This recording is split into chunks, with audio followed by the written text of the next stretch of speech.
What's up, gang? Welcome to the grind. Get ready, it's a new day. Today we're going to talk about my favorite teacher. Everyone has their favorite teacher. Think about grade school, think about high school, and think about who was your favorite teacher? How did you approach their class? I know my favorite teacher was in 8th grade. It was Miss Chan. Shout out to Miss Chan, by the way. If you had Miss Chan's class, she was probably your favorite teacher as well. You know exactly why. And I know when I went to her class compared to other classes, I was a little bit more excited. I approached the class differently, and I actually tried a little bit harder as well.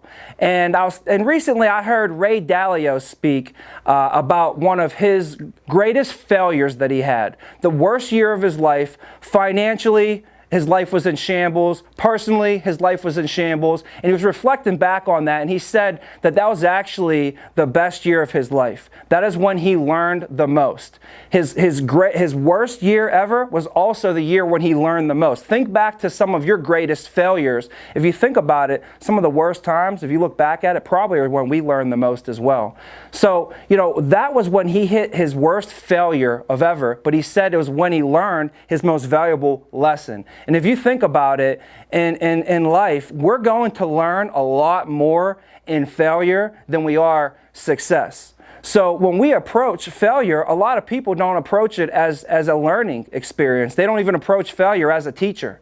You know, now I know in grade school and high school we all had our favorite teachers, but right now I'm not really taking any classes. The failures that we have, those are our teachers. So many times people try to avoid failure and try and stay away from failure like it's a bad thing, when I think we should be approaching failure as if it was your favorite teacher. Think about how you would approach class with your favorite teacher. You'd be more excited, you try a little bit harder, and that's really the message today, gang. You know, we need to be looking at failure as one of our greatest teachers, and think about, you know, your favorite teacher. Well, now our favorite teacher needs to be failure. So that's the message today, gang. Who was your favorite teacher? Give them a shout out. Subscribe today at Simon Arias.